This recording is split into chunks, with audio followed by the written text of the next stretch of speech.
أعوذ بالله من الشيطان الرجيم. بسم الله الرحمن الرحيم.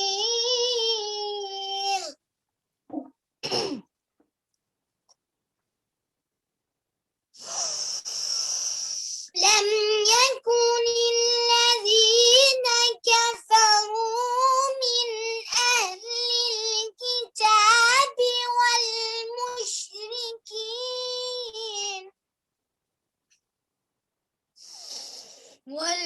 والمشركين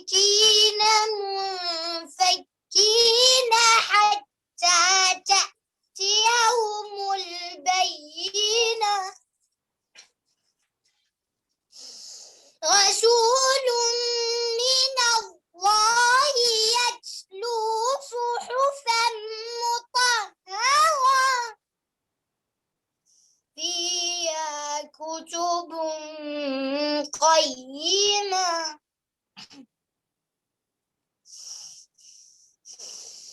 وما تفرق الذين أوتوا الكتاب إلا من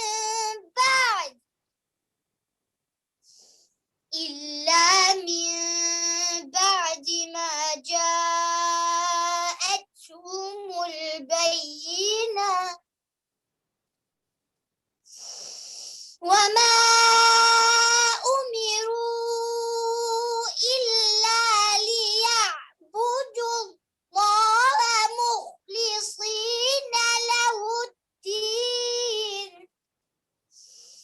حنفاء ويقيمون الصلاة ويؤتوا الزكاة وذلك دين القيمة. إن الذين كفروا من أهل الكتاب والمشركين في نار جهنم خالدين فيها أولئك هم شر البرية. إن الذين آمنوا وعملوا الصالحات أولئك هم خير البرية.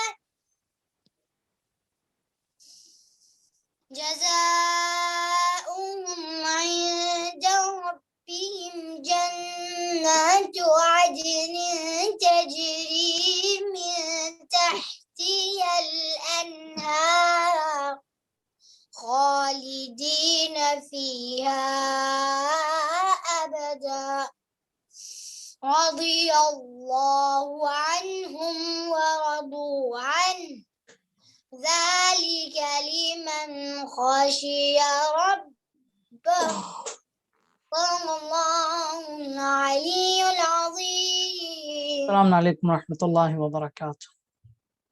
أعوذ بالله من الشيطان الرجيم. بسم الله الرحمن الرحيم. الحمد لله والصلاة على أهلها لا سيما على بقية الله في الأرضين وحجته على الخلائق أجمعين واللعن الدائمة الأبدية على أعدائهم أعداء الله أجمعين من يوم ظلمهم إلى لقاء يوم الدين.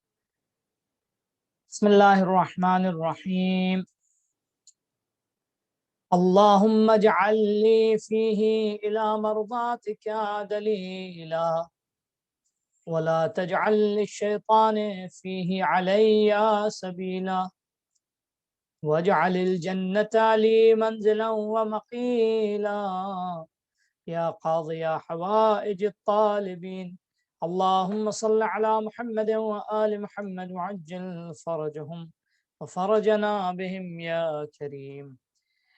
ماہ مبارک رمضان کی 21ویں شب اور کتنی تیزی سے اس بابرکت مہینے کے وہ مہینہ کی جسے اللہ نے برکت اور رحمت اور کرم کا اور لطف کا انسانوں پہ احسان کرنے کا مہینہ قرار دیا. اس ماہ کے کتنی جلدی 21 دن آج نکل گئے اور ابھی بھی کتنا طولانی سفر باقی ہے. جس آبجیکٹو اور جس ہدف کے لیے اللہ نے اس ماہ کو بنایا تھا، ہمیں بہرحال ان 21 دنوں کے گزرنے کے بعد اپنا تجزیہ کرنا ہوگا، اپنا جائزہ لینا ہوگا کہ ہم اس ماہ کی برکتوں سے صحیح طور پہ مستفید ہو پائے ہیں کہ نہیں، اس ماہ کی برکتوں کو صحیح طور پہ حاصل کر پائے ہیں کہ نہیں پائے ہیں۔ میں نے عرض کیا آپ کی خدمت میں کہ اس ماہ میں سب سے بہترین موقع اور فرصت یہ ہے کہ انسان اس ماہ میں اپنے خدا کو پہچان لے، خدا کی صحیح معرفت حاصل کر لے، اور اگر زندگی میں اس کی معرفت اللہ کی بنسبت صحیح ہو گئی اور اللہ کو اس نے صحیح طریقے سے پہچان لیا تو اس کی زندگی کامیاب و کامران زندگی ہو جائے گی۔ ہمارا موضوع بھی یہی ہر دن کی دعائیں ہیں، لیکن اس کا اسپیشل فوکس جو ہے دعاؤں کے تعارف اور انٹروڈکشن کے ذیل میں خدا کی صحیح معرفت۔ انسان اگر خدا کو صحیح طریقے سے پہچان لے تو اس کو اپنی زندگی کا ہدف اور مقصد سمجھ میں آ جائے گا، آبجیکٹو سمجھ میں آ جائے گا، فلسفہ سمجھ میں آ جائے گا، اسے کہاں جانا ہے، کہاں اس کی زندگی کا اختتام ہوگا اور کہاں سے اس کی زندگی کا آغاز ہوا ہے، سب اس کے سامنے واضح اور آشکار ہو جائے گا اگر انسان کو خدا کی صحیح معرفت ہو جائے کہ اس دنیا کا خالق بنانے والا خدا ہے۔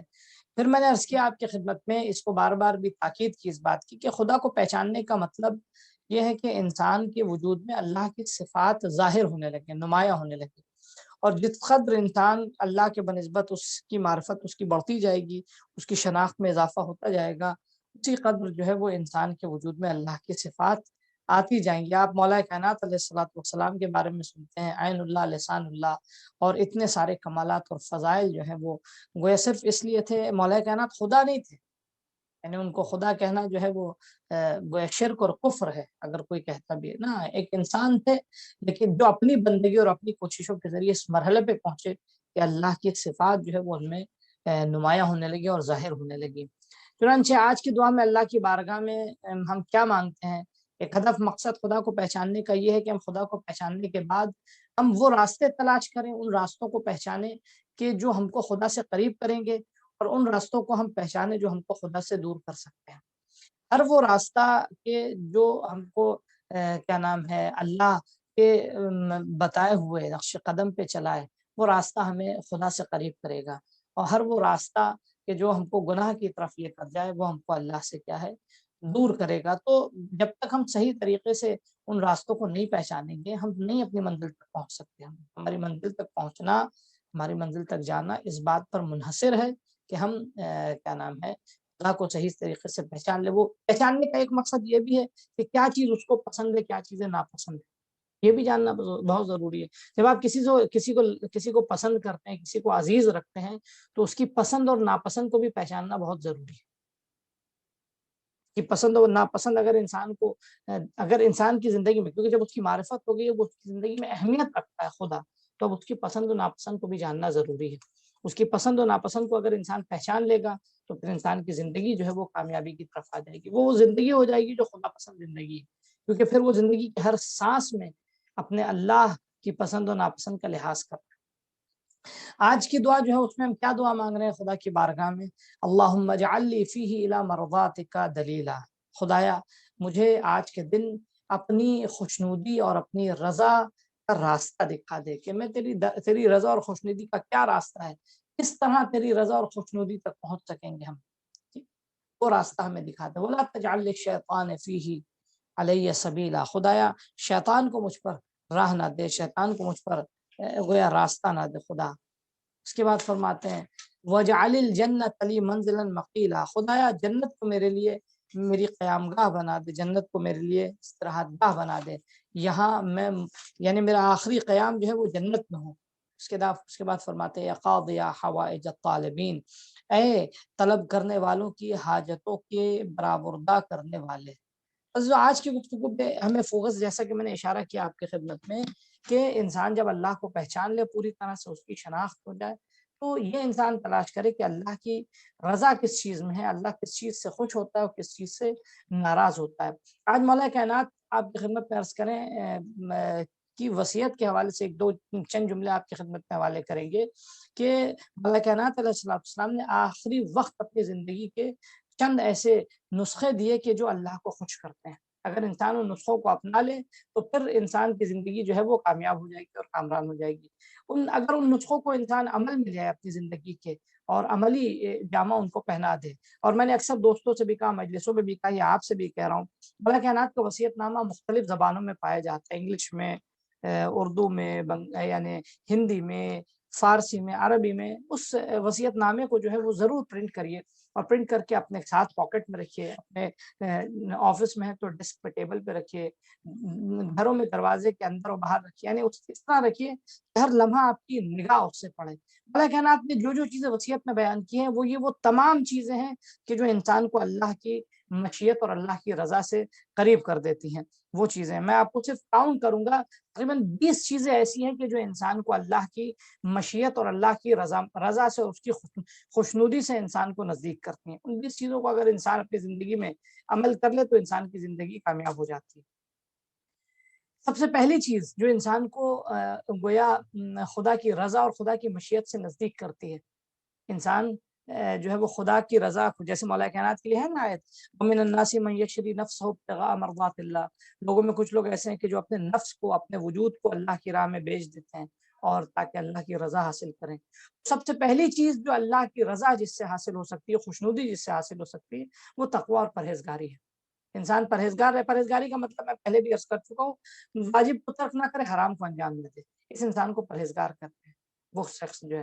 اور انسان جو ہے اگر کیا واجب کو ترک نہ کرے اور حرام کو انجام نہیں دیتا، اپنے فرائض بھی ادا کرتا ہے، محرمات سے بھی گریز کرتا ہے، تو اس کو متقی و پرہیزگار شخص کہا جائے گا۔ تو سب سے پہلی چیز جو اللہ کی رضا و خوشنودی کا سبب ہوتی ہے وہ پرہیزگاری ہے۔ دوسری چیز کہ جو اللہ کی خوشنودی اور سبب بنتی ہے، خوشنودی اور رضا کا سبب بنتی ہے، وہ ہے اتحاد کا برقرار رکھنا، یونٹی کا برقرار رکھنا۔ ایک بڑا مسئلہ ہم لوگوں کے معاشرے میں ہے، یونائٹ نہیں، ہم لوگ آپس میں لڑے جا رہے ہیں، آپس میں ایک دوسرے کو گویا ایک دوسرے کے خلاف تحریک چلاتے ہیں، ایک دوسرے کے خلاف کارروائی کرتے ہیں، ایک دوسرے کو دین سے خارج سمجھتے ہیں۔ یہ اختلاف آپس میں جو ہے وہ اختلاف خدا کو ناراض کرتا ہے، اور انسان اگر آپس میں اختلاف نہ رکھے تو اس سے خدا کی رضا حاصل ہوتی ہے۔ تیسری چیز کہ جو انسان کو اللہ کی خوشنودی دلا سکتا ہے وہ صلہ رحم۔ صلہ رحم مولا کائنات کی وصیت میں بھی ہے۔ صلہ رحم اگر انسان کرتے ہیں، یعنی اپنے رشتہ داروں سے ناتا کو برقرار رکھنا، تعلقات برقرار رکھنا، اپنے رشتہ داروں سے جو ہے وہ تعلقات ختم نہ کرنا۔ میں نے 12 میں عرض کیا، پھر بھی عرض کرتا چلوں، جو لوگ رشتہ داروں سے اپنا تعلق توڑ دیتے ہیں، وہ لوگ جو اپنے رشتہ داروں سے ناتا توڑ لیتے ہیں، ان کی زندگی میں بہت ساری مشکلات آتی ہیں، ان میں سے 3 بڑی مشکل ہیں۔ رشتہ داروں سے دوری اختیار کرنے کے سبب انسان کی زندگی کا رزق کم ہوتا ہے۔ رشتہ داروں سے رزق کم ہونے کا مطلب فقر و فاقہ زندگی میں آتا ہے۔ وہ لوگ جو اپنے رشتہ داروں سے ناتا توڑتے ہیں، اپنے رشتہ داروں سے تعلق نہیں رکھنا چاہتے ہیں، کسی بھی سبب ہو، رشتہ داروں نے آپ پہ ظلم کیا، رشتہ داروں نے آپ پہ ستم کیا، آپ کا مال کھایا، جو بھی کیا، جو بھی ستم کیا، آپ وہ گنہگار ہیں، آپ اپنی طرف سے ان کا کام نہ کیجیے۔ رشتہ داروں سے ناتا اگر کوئی تعلق توڑتا ہے، رسول خدا فرماتے ہیں صلی اللہ علیہ وآلہ وسلم، صلوا ارحامکم ولو بالسلام، اپنے رشتہ داروں سے ناتا برقرار رکھو، چاہے سلامی کے ذریعے کیوں نہ ہو۔ تو جو لوگ رشتہ داروں سے اپنا ناتا توڑتے ہیں، قطع رحم کرتے ہیں، صلہ رحم چھوڑ دیتے ہیں، تو ان کو چند مصیبتوں میں مبتلا کرتا ہے خدا۔ ایک تو ان کی عمر کوتا ہو جاتی ہے، جلدی مرتے ہیں، کم سنی میں مر جائیں گے، جوانی میں مر جائیں گے، یا مثال کے طور پہ عام طور سے بڑھاپے میں جس عمر میں لوگ مرتے ہیں، یہ لوگ اس سے پہلے مریں گے۔ دوسری چیز کہ جو صلہ رحم نہ کرنے کے سبب انسان کی زندگی میں آتی ہے وہ فقر و فاقہ، غربت آئے گی، ہمیشہ پریشان رہیں گے، کبھی خوش نہیں رہیں گے، کبھی جو ہے رزق میں برکت نہیں آئے گی۔ تیسری چیز جو صلہ رحم چھوڑنے کے سبب انسان کی زندگی میں آتی ہے وہ عمر کی، زندگی کی برکت کا ختم ہو جانا، زندگی میں سکون نہیں ہوگا، ہمیشہ پریشان رہیں گے، ہمیشہ درد میں مبتلا رہیں گے۔ تو تیسری چیز جو اللہ کو راضی و خوشنود کرتی ہے وہ صلہ رحم ہے۔ چوتھی چیز جو اللہ کو راضی و خوشنود کرتی ہے وہ یتیموں کے ساتھ اچھا سلوک کرنا۔ یتیموں کے ساتھ آپ جس طرح بھی نیکی کر سکتے ہیں، جس اعتبار سے بھی، جس لیول پہ بھی آپ یتیموں کے ساتھ بھلائی کر سکتے ہیں کیجیے۔ یتیموں کی بھلائی جو ہے، یتیموں کو خوش رکھنے سے اللہ خوش ہوتا ہے۔ جو یتیم کو خوش رکھتا ہے، اس کے بعد اس کی نسل میں اس کے بچوں کو اللہ خوش رکھے گا، روایت کے جملے ہیں۔ اس کے بعد پڑوسیوں کے ساتھ اچھا سلوک کرنا، پڑوسیوں کے ساتھ اچھا رویہ اختیار کرنا، بد رفتاری نہ کرنا، پڑوسیوں کے ساتھ حسن سلوک کرنا۔ پڑوسیوں کے ساتھ حسن سلوک کرنے سے اللہ کی خوشنودی اور رضا حاصل ہوتی ہے انسان کو۔ مولا کائنات فرماتے ہیں کہ رسول خدا نے اس قدر پڑوسیوں کی وصیت کی ہے اور اس قدر تاکید کرتے تھے پڑوسیوں کے لیے کہ ہم تو ڈرتے تھے کہ کہیں یہ واجب نہ کر دیں۔ اس کے بعد قرآن مجید کی تلاوت، جتنا زیادہ ممکن ہو سکے قرآن مجید کی تلاوت کریں، جتنا بھی پاسبل ہو۔ قرآن مجید کی تلاوت کرنے سے اللہ کی رضا و خوشنودی حاصل ہوتی ہے۔ جن کو اللہ نے مال دیا، توفیق دی، جن کے لیے ممکن ہے، حالات ابھی اچھے نہیں، لیکن جب بھی ممکن ہو خانہ خدا کی زیارت کرنا، خانہ کعبہ کی زیارت کے لیے جانا، عمرے یا حج کے لیے جانا، اس سے جو ہے اللہ کی خوشنودی حاصل ہوتی ہے۔ تیسری چیز، آپ کے پاس جو کچھ بھی ہے اس کو اللہ کی راہ میں خرچ کیجیے، اللہ کے یعنی جتنا پاسبل ہو اللہ کی راہ میں جہاد و کوشش، دین خدا کو برقرار رکھنے کے لیے جس اعتبار سے بھی آپ کوشش کر سکتے ہیں، اپنے مال، اپنی جان، اپنے نفس کے ذریعے، جس اعتبار سے بھی آپ اللہ کی راہ میں کیا نام ہے اس کو صرف کریں، خرچ کریں، جہاد کریں اس کے ذریعے، تو یہ جو ہے اللہ کی رضا و خوشنودی کو حاصل کرنے کا سبب ہوگا۔ زکوٰۃ، آپ پہ زکوٰۃ، یہ جو عام جو بھی واجب ہیں، خمس واجب ہے، زکوٰۃ واجب ہے، فطرہ واجب ہے، جو بھی واجب ہے اس کو ادا کیجیے، اور یہ خوف نہ کیجیے کہ آپ کا مال جو ہے وہ کم ہو جائے گا، نہیں، اللہ جو ہے وہ اس کو بڑھائے گا، اس نے ضمانت لی۔ زکوٰۃ کہتے ہیں بڑھنے کو، زکوٰۃ کہتے ہیں بڑھانے کو، یعنی انفیکٹ آپ دے نہیں رہے ہیں جو کم ہو جائے، بلکہ آپ کے مال میں اضافہ ہو۔ خود رسول آل رسول کا احترام کرنا، سیدوں کا احترام کرنا، سادات کا احترام کرنا۔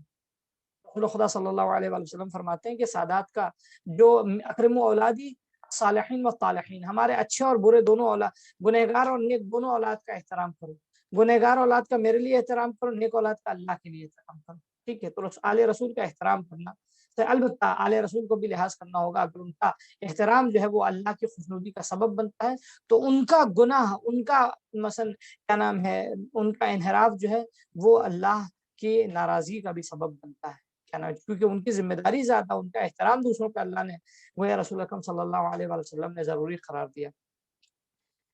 اللہ رسول خدا صلی اللہ علیہ وآلہ وسلم کے جو نیک اور اچھے صحابہ ہیں، ان سے جو ہے وہ رجحان و لگاؤ ان کے بارے میں رکھنا، ٹھیک ہے نا، ان کا احترام کرنا، جو واقعہ نیک اور اچھے صحابہ ان کا احترام کرنا، یہ بھی جو اللہ کی خوشنودی اور رضا کو حاصل ہونے کا سبب بنتا ہے۔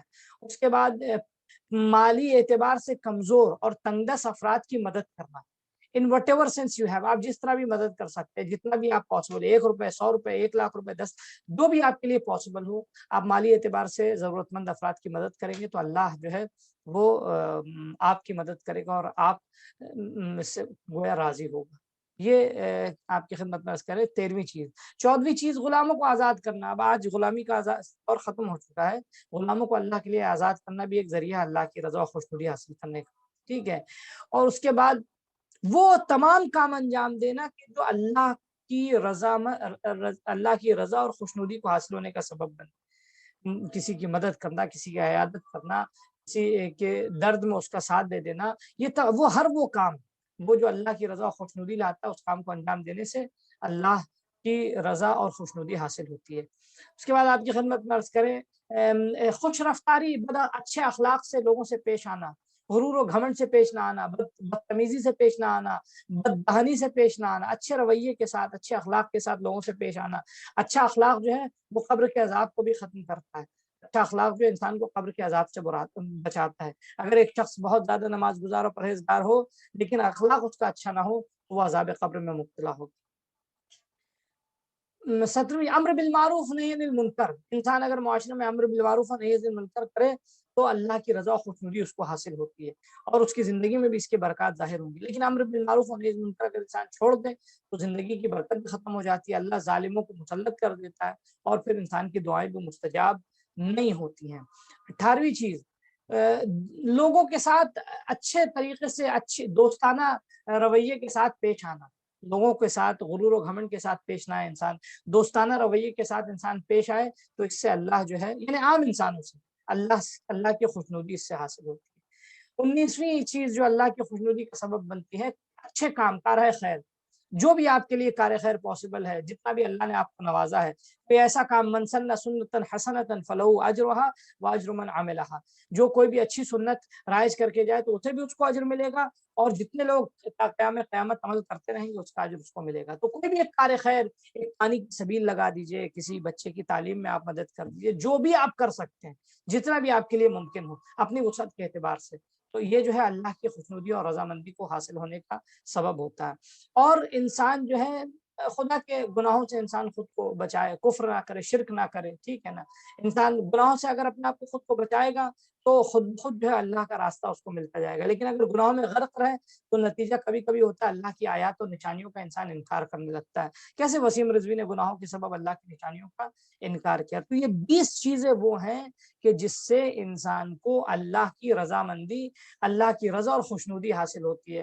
اور 3 چیزیں ایسی ہیں، میں بہت ساری چیزیں ہیں جس میں 3 چیزیں ایسی میں بتاؤں گا جس سے انسان شیطان سے قریب ہوتا ہے، شیطان اس کا پارٹنر بن جاتا ہے، دوست بن جاتا ہے. 3 چیزیں ایسی وہ میں آپ کی خدمت میں عرض کروں گا. جناب موسیٰ سے شیطان کی ملاقات ہوئی. کیا میں دعا کا حصہ نا کہ خدایا ہمارے شیطان کو ہماری زندگی میں راستہ نہ دے، راہ نہ دے. جناب موسیٰ علیہ السلام کی ملاقات شیطان سے ہوئی. جناب موسیٰ نے پوچھا بھئی کون ہو تم؟ تو ابلیس نے کہا کہ میں ابلیس ہوں. جناب موسیٰ علیہ السلام نے پھر پوچھا تم ابلیس ہو اور خدا تمہیں ہمیں یعنی تمہیں ہم سے دور کرے. تو ابلیس نے کہا کہ جناب موسیٰ سے خطاب کرتا ہے کہ میں اس لیے صرف آپ کے پاس آیا ہوں آپ کو سلام کرنے کہ آپ اللہ کے نزدیک ایک مقرب بندے ہیں، اس لیے میں آپ کو سلام کرنے کے لیے آ گیا. پھر ابلیس کے سر پہ ایک مختلف رنگارنگ قسم کی جو ہے وہ ٹوپی تھی. تو پوچھا بھی یہ ٹوپی کیسی ہے تمہارے سر پہ؟ تو ابلیس نے کہا کہ یہ جو ہے میری ٹوپی ایک ایسے گناہ کی خبر دیتی ہے کہ اگر انسان اس کو انجام دے تو میں اس پہ مسلط ہو جاتا ہوں. یہ ٹوپی اس لیے میں نے سر پہ لگا رکھی ہے کہ اس سے گویا میں فشنگ کروں گا، اور ایک ایسے گناہ کے لیے نشاندہی کرتی ہے میری ٹوپی، اور اس کے لیے لوگوں کی گناہ کی طرف لوگوں کو کھینچ کے لے جاتی ہے کہ جس گناہ کو وہ اگر انجام دے تو میں ان پہ مسلط ہو جاتا ہوں. میں کیا نام ہے جہاں بھی چاہوں جس جگہ بھی چاہوں اس کو لے جا سکتا ہوں. کیا ہے وہ گناہ؟ جناب موسیٰ علیہ السلام نے کیا نام ہے پوچھا بھئی وہ گناہ تو بتاؤ کیا ہے. تو ابلیس نے کہا کہ اذا انسان کے لیے اذا اعجبته نفسه واستكثر عمله واستصغر في عينه ذنبه. 3 چیزیں ایسی ہیں کہ جو شیطان کو ہم پہ سوار کر دیتی ہیں. شیطان ہم کو جکڑ لیتا ہے. یعنی اپنے آپ کو سب سے بہتر سمجھنا. جو انسان بھی اپنے آپ کو سب سے بہتر سمجھے گا شیطان اس کو جکڑ لے گا. شیطان کے لیے بہترین جو ہے وہ میگنیٹ ہے جو شیطان کو چپکا لیتا ہے، اور ہم کو بھی شیطان سے چپکا دیتا ہے. ہم یہ سوچ لیں کہ ہم سے بہتر نو ون از بیٹر دین می، ہم سے بہتر کوئی ہے نہیں، میری بات سے بہتر کسی کی بات نہیں، میرے سوچنے سے بہتر کوئی سوچتا نہیں ہے، مجھ سے بہتر کوئی ہے ہی نہیں کسی بھی اعتبار سے. تو یہ جو ہے شیطان کو مسلط کرتا ہے. انسان اپنے یہ سوچے کہ میں تو بہت کام انجام دیتا ہوں، میں تو بہت عمل کرتا ہوں، میں یہ کرتا ہوں وہ کرتا ہوں. استکثار، اپنے عمل کو زیادہ سمجھنا، یہ بھی شیطان کو جو ہے انسان کے اوپر مسلط کر دیتا ہے. اور اپنے گناہ کو کم سمجھنا، اپنے گناہ کو حقیر سمجھنا کہ نہیں یہ تو چھوٹے سے گناہ کوئی حرج نہیں. خوب یہ 3 چیزیں ایسی ہیں کہ جب انسان خودبین ہو جاتا ہے، انسان جب اپنے آپ کو کیا نام ہے خود ستائی میں مبتلا ہو جاتا ہے اور اپنے آپ کو اچھا سمجھنے لگتا ہے تو شیطان اس میں مسلط ہو جاتا ہے. اپنے عمل کو جب زیادہ شمار کرنے لگتا ہے کہ میں تو بہت کرتا ہوں، یہ کرتا ہوں وہ کرتا ہوں، میں کتنی مدد کرتا ہوں، میں کتنی نمازیں پڑھتا ہوں، میں کتنی چیریٹی کرتا ہوں، تو یہ شیطان پھر وہیں فوراً سر پہ سوار ہو جاتا ہے. اس کے بعد آپ کی خدمت میں عرض کریں اپنے کیا نام ہے جو ہے واستصغر فی عینہ ذنب، اپنے گناہ کو جو ہے اپنی آنکھوں میں ہلکا سمجھے کہ چلو ٹھیک ہے میں تو اتنا کام کرتا ہوں، اتنی اچھائیاں مجھ میں، اگر ایک گناہ ہے تو کیا حرج ہے، اللہ معاف کر دے گا نا. یہ کیفیت اگر انسان کے اندر آ جائے تو شیطان انسان کے اوپر کیا ہے مسلط ہو جاتا ہے. تو ہم نے کیا دعا کی اللہ کی بارگاہ میں؟ خدایا اپنی رضا اور خوشنودی کا راستہ دیکھا. وہ رضا و خوشنودی کا راستہ کیا ہے؟ مولا کائنات علیہ السلام کی 20 وصیت کو دیکھ لے، یہی اللہ کی رضا و خوشنودی کا راستہ ہے. شیطان کیسے ہمارے اندر داخل ہوتا ہے اس کا میں نے کم از کم 3 راستے: خود ستائی، غرور، اپنے آپ کو کچھ سمجھنا، اور جو ہے وہ کیا نام ہے اپنے کم عمل کو زیادہ سمجھنا، اور اپنے گناہوں کو حقیر سمجھنا. یہ جو ہے وہ شیطان کو ہم پر کیا کرتا ہے مسلط کر دیتا ہے. ٹھیک ہے. اس کے بعد وجعل لی، اب اگر یہ انسان نہ کرے یعنی اللہ کی رضا اس کے پاس ہو اور شیطان سے دور رہے تو خود بخود جنت کا راستہ اس کو مل جاتا ہے. وجعل الجنت لی منزلا ومقیلا، خدایا جنت کو میری آخری پناہ گاہ اور میرے لیے جائے سکونت قرار دے. یا قاضی حوائج الطالبین، اے طلب کرنے والوں کی حاجتوں کو پورا کرنے والے. السلام علیکم ورحمۃ اللہ وبرکاتہ. میں اپنی بات میں خلاصہ کر رہا ہوں کہ اللہ کی بارگاہ میں دعا خدا قبول کرے. کسی کا اگر کوئی سوال ہے تو میں حاضر خدمت. سوال یہ ہے کہ رشتہ داروں سے ہم ناطا نہ توڑے لیکن رشتہ دار ہم سے ناطا توڑے اور ہمارا ان سے ملنا ہماری بے عزتی کا سبب بنے، یعنی ہماری انسلٹ ہو، تو ایسے کنڈیشن میں کیا کرنا چاہیے؟ دیکھیے اگر آپ سے رشتے دار ناتا توڑتے ہیں تو آپ کم از کم یا آپ یہ محسوس کریں، سب سے پہلے اس احساس کو نکالیے کہ ہم ملیں گے تو ہماری انسلٹ ہوگی. آپ ان سے السلام علیکم، وعلیکم السلام ورحمۃ اللہ، صلوا ارحامکم ولو بالسلام، اپنے رشتے داروں سے صرف سلام کے ذریعے، ٹھیک ہے نا. وہ اگر بدتمیزی کرتے ہیں تو آپ خاموش رہیے. یعنی انسلٹ کا دائرہ تھوڑا سا وسیع کیجیے. ہم لوگوں نے انسلٹ کا دائرہ تھوڑی سی ناک میں مکھی نہیں بیٹھنے دیتے ہیں. تو یہ تھوڑا سا ایگو ہم کو کم کرنا ہوگا. اللہ کے لیے آپ بہرحال ہمیشہ always be there for them, یعنی ہمیشہ آپ ان کے لیے کھڑے رہے گی. جب ضرورت ہوگی ہمیں سلام کر لیجیے، علیکم السلام.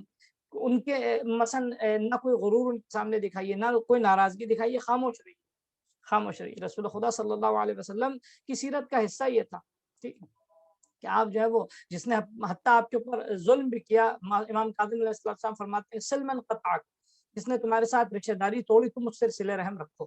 واعف عمن ظلمک، جس نے تم پر ظلم کیا اس کو معاف کر دو. واعط من حرمک، جس نے تمہارا حق مارا تم اس کو دو، تم اس کو محروم نہ رکھو. ٹھیک ہے، تو آپ سلام علیک رکھیے، نارمل گفتگو رکھیے. وہ اگر بات نہیں کرتا آپ کچھ نہ کہیے. ہاں خود کو ذلیل نہیں کرنا، ہمیں خود کو مثلا خود کو گرائیں گے نہیں، لیکن ہاں غرور و تکبر بھی نہیں ہے. ہم اللہ کے لیے آپ سے سلام علیک کر رہے ہیں، آپ کی احوال پرسی کر رہے ہیں. ایک سوال یہ تھا کہ جب ماہ مبارک میں شیطان کو قید کر لیا جاتا ہے جی تو پھر انسان گناہ کیسے کرتا ہے؟ دیکھیے شیطان اپنا وائرس پہلے سے ڈال دیتا ہے نا. کبھی کچھ لوگوں کو پہلے سے وائرس ڈلا ہوتا ہے تو وہ کام آتا ہے ماہ مبارک رمضان میں، وہ انجیکٹ کر چکا ہوتا ہے. ٹھیک ہے، بہرحال اللہ نے دیکھیے اس ماہ میں بہرحال کیا نام ہے حتی الامکان جو ہے وہ اپورچونٹی رکھی ہے انسان کے ہدایت کے راستے میں آنے کے لیے. لیکن کبھی کبھی انسان غافل رہتا ہے. وہ غفلت کب آتی ہے؟ پہلے سے آتی ہے. اسی لیے رسول اکرم صلی اللہ علیہ وسلم نے ماہ مبارک رمضان سے 2 مہینے پہلے ماہ مبارک کی تیاری کروانا شروع کر دی. ان سے کہا تم روزہ رکھو، یہ کرو وہ کرو، ماہ رجب میں، ماہ شعبان میں، تب تاکہ انسان تیار ہو کہ ماہ مبارک رمضان ہے. یعنی 60 دن جو ہے وہ شیطان کی شر سے خود کو بچائے تاکہ ماہ مبارک رمضان کے فیض فیوزات سے استفادہ کر سکے. البتہ اکثریت جو ہے وہ کیا نام ہے اگر یا جتنے بھی لوگ اگر اس ماہ میں گناہ یا گمراہی کا شکار ہوتے ہیں تو وہ نفس کی خباثت ہے. کبھی میں ایک مثال دوں آپ کو، بعض روایت میں کہ انسان ایک دن اگر بخار ہوتا ہے اس کو تو 1 سال تک اس کا اثر اس کے بدن پہ رہتا ہے. تو بعض گناہ بھی ایسے ہی ہیں، بعض شیطان کی وسوسے بھی ایسے ہی ہیں. ایک بار بدن میں اگر داخل ہو جائے تو کئی مہینے تک وہ انسان کے اندر باقی رہتا ہے. وہ وائرس جو ہے وہ جکڑ لیتا ہے، رگوں میں انسان کے نفس میں پھیل جاتا ہے، ہر جگہ خون کی رگوں کے ساتھ بہنے لگتا ہے. مثال کے طور پہ حرام خوری، نجس کھانا انسان کھائے گا تو ماہ مبارک سے پہلے اگر کھائے گا تو اس کا بعد تک بھی اثر باقی رہے گا. یا جھوٹ بولنا، مثال کے طور پہ غیبت کرنا، اب یہ سب عادتیں پہلے سے لگ گئی. یہ ماہ مبارک رمضان میں جو ہے وہ اگر ہے اس کا مطلب یعنی شیطان نے اپنا وائرس پہلے سے چھوڑ دیا. اب وہ جو ہے وہ کیا نام ہے آپ کی خدمت میں عرض کریں اس کا میوٹیشن ہو رہا، اور وہ جو ہے وہ آہستہ آہستہ وائرس جو ہے وہ کیا نام ہے پورے بدن کو جکڑ میں لینے لگتا ہے، پورے وجود کو انسان کی جکڑ لیتا ہے. اس لیے ماہ مبارک رمضان میں بھی لوگ کبھی کبھی گناہوں میں رہتے ہیں. اللہ کی بارگاہ میں دعا ہے خدایا ہمیں توفیق عطا کرے اس ماہ کی برکتوں کو ہم سمجھ سکیں، درک کر سکیں، اور اپنے نفس کا تزکیہ کر سکیں انشاءاللہ، اپنے رشتہ داروں سے صلہ رحم کر سکیں، اور اگر انہوں نے ہم سے رشتہ توڑا ہے تو ہم ان سے رشتہ نہ توڑیں. ٹھیک ہے، تاکہ اگر ان کے رزق میں، ان کی عمر میں برکت چلی گئی ہے، ہمارے رزق اور ہمارے عمر میں، ہماری زندگی میں برکت باقی رہے انشاءاللہ. دعا ہے اہل بیت کے چاہنے والے جہاں بھی رہیں حفظ و امان میں رہیں انشاءاللہ. اس وبا کو جلد از جلد خدائے نیام کے صدقے میں، آج امیر المومنین علیہ السلام کی گویا یوم تدفین ہے، خدایا اس دن کے صدقے میں امام زمانہ کے دل کو شاد فرما اور جلد از جلد ان کا ظہور فرما. یہ دنیا سے وبا ختم ہو انشاءاللہ، اہل بیت کے چاہنے والے حفظ و امان میں ہو. جب امام کا ظہور ہو تو ہمارا امام کے خداموں میں اور ان کی خدمت گزاروں میں ہمارا شمار ہو انشاءاللہ. السلام علیکم ورحمۃ اللہ وبرکاتہ.